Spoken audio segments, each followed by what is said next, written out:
There is a house in the mountains that no map remembers.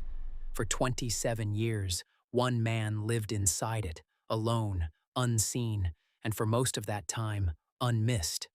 No phone calls, no visitors, no birthdays marked on a calendar, just a man, a fire, and the sound of wind moving through trees that had grown taller than the roof. This is not a story about survival. It's a story about what happens when a person disappears, not by dying, but by simply stopping. Stopping being seen, stopping being needed, stopping being remembered. Every forgotten life starts the same way, with a moment nobody notices at the time. For the man in this story, we'll call him Elias, because the details of his real name were lost long before this story was ever told. That moment came on an ordinary Tuesday. He worked in a hardware store. He had a mother who called him every Sunday. He had, by most accounts, an unremarkable life, the kind that fills the background of every small town, never the foreground. Then, one week, he didn't show up for work.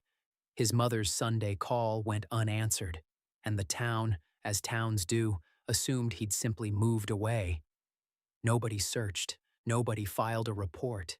A man walking away from his life, quietly, without spectacle, isn't a mystery to most people. It's just absence. But Elias hadn't moved to another city. He'd walked 11 miles into the forest above his town, found an abandoned hunting cabin left over from a logging operation decades earlier, and decided, without ceremony, without a note, without a plan, that he was never coming back. What do you do with 27 years of silence? Elias didn't waste them. He rebuilt the cabin's roof with branches and salvaged tin. He learned, through trial and long winters of failure, which plants in the forest could be eaten and which would kill him. He trapped small game. He read the same handful of books left behind by hunters until the pages softened from handling. He kept no journal for the first several years. There was, in his mind, nothing to record. No one to record it for. But sometime around year 9, and this is where the story turns strange, he started talking. Not to himself, to the forest. Hikers who occasionally passed near the property line, decades later, reported hearing a voice deep in the trees, calm, conversational, as though mid-conversation with an old friend. When they got close enough to look, they found no one else there, just Elias, sitting on a stump, speaking softly to the space in front of him. Psychologists have a name for this. It isn't madness, not in the way we imagine the word. It's something the human mind does when it is starved of the one thing it was built for: connection. We are, before anything else, social animals. Take away every other person for long enough, and the mind doesn't break. It improvises. There's a reason isolation stories like this one unsettle us so deeply, more than stories of danger, more than stories of death. It's because loneliness doesn't look like tragedy from the outside. It looks like peace. Researchers who study extreme isolation, polar expedition members, solitary confinement survivors, hermits, describe a pattern.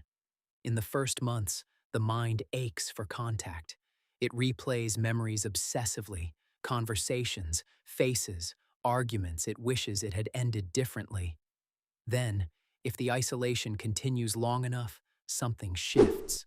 The mind stops reaching outward and starts reaching inward. Time distorts. Days blur into single, long units. Some describe a strange calm, not happiness, but a kind of stillness that people who've never experienced true solitude mistake for contentment. Elias, according to the few fragments of writing later found in that cabin, described it this way: I stopped missing people around year 12. I only started missing being missed. That single line is, perhaps, the entire story compressed into 11 words. It wasn't the people Elias longed for. It was the feeling of mattering to someone, of being a fact in another person's life rather than a rumor. 27 years is a long time for a secret to survive. It ended, as these stories so often do, by accident. A group of surveyors mapping the forest for a proposed logging expansion stumbled onto smoke rising from a chimney that, according to every official record, did not exist. They found Elias alive, older than his years by every visible measure, thin, sun-weathered, but alert. Startlingly articulate, in fact, for a man who had barely spoken to another human being in nearly 3 decades. He wasn't hiding from the law. He wasn't running from a crime.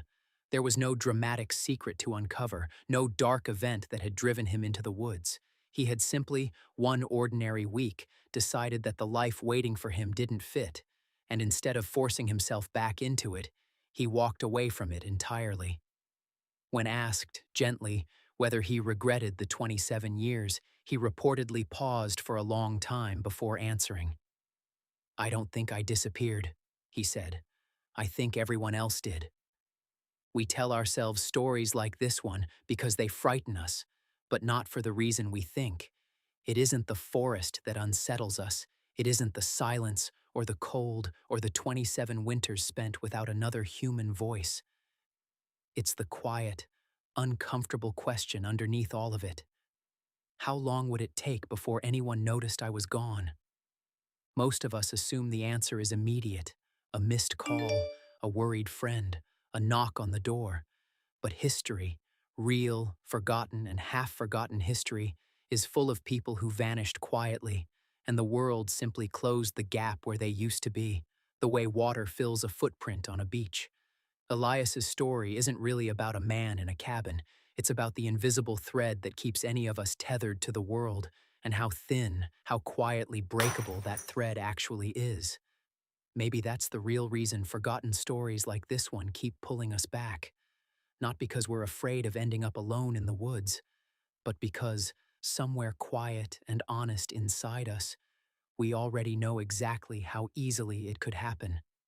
If this story stayed with you, you're not alone in that either. These forgotten lives have a way of lingering long after the video ends. Subscribe if you want more of them. The abandoned places, the vanished towns, the extraordinary lives history almost let slip away. And if you've ever wondered how long it would take the world to notice your own absence, maybe that's a question worth sitting with, just for a moment, before the next story begins.